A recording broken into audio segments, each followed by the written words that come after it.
Shalom, Assalamualaikum warahmatullahi wabarakatuh. Om Swastiastu, Namo Buddhaya, salam kebajikan, dan salam sehat bagi kita semua. Perkenalkan, nama saya Selvia Ponganaha, Jabatan Tenaga Promosi Kesehatan dan Ilmu Perilaku Ahli Pertama, asal instansi Dinas Kesehatan Kabupaten Sumba Timur, Puskesmas Waingapu.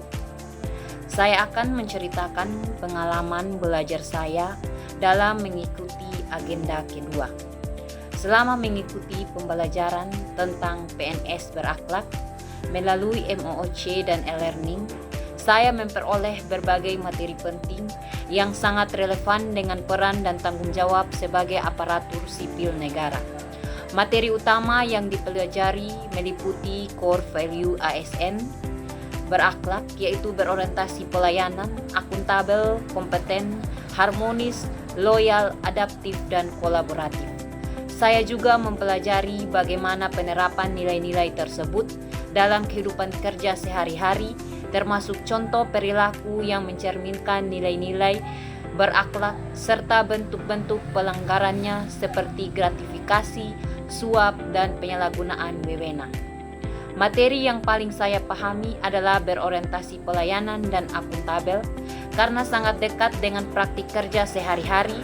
Penjelasan yang disertai contoh konkret, studi kasus, dan video pembelajaran memudahkan saya memahami bagaimana ASN harus memberikan pelayanan yang ramah, cepat, dan tidak diskriminatif, serta dapat dipertanggungjawabkan secara administrasi maupun moral.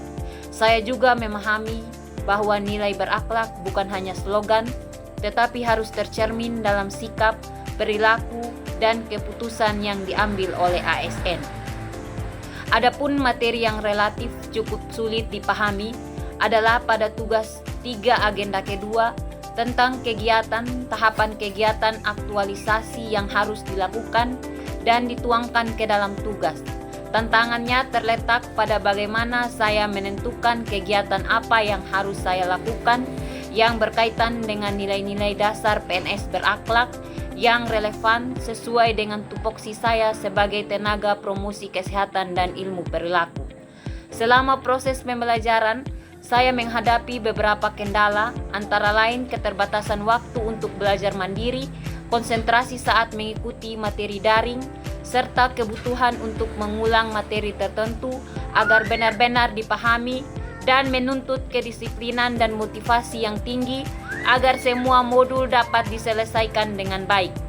Untuk mengatasi kendala tersebut, upaya yang saya lakukan adalah dengan mengatur jadwal belajar secara mandiri, membaca materi e-learning berulang-ulang, mencatat poin-poin penting, serta mengaitkan materi dengan pengalaman kerja atau contoh kasus nyata.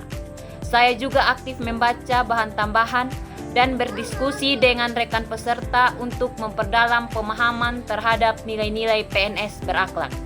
Secara keseluruhan, saya memperoleh kesan yang sangat positif terhadap pengajar.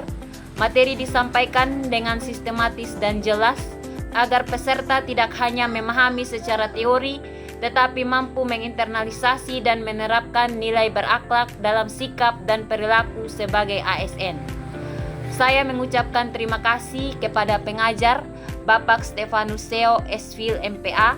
Adapun pesan saya kepada Pak sebagai pengajar, semoga kualitas pembelajaran yang sudah baik ini dapat terus dipertahankan dan ditingkatkan, serta Pak senantiasa diberikan kesehatan, semangat dalam mencetak ASN yang berintegritas, profesional, dan berorientasi pada pelayanan publik. Demikian pengalaman belajar saya terhadap agenda 2. Wassalamualaikum warahmatullahi wabarakatuh. Om Santi Santi Santi Om. Namo Buddhaya, salam kebajikan, shalom, dan salam sehat bagi kita semua.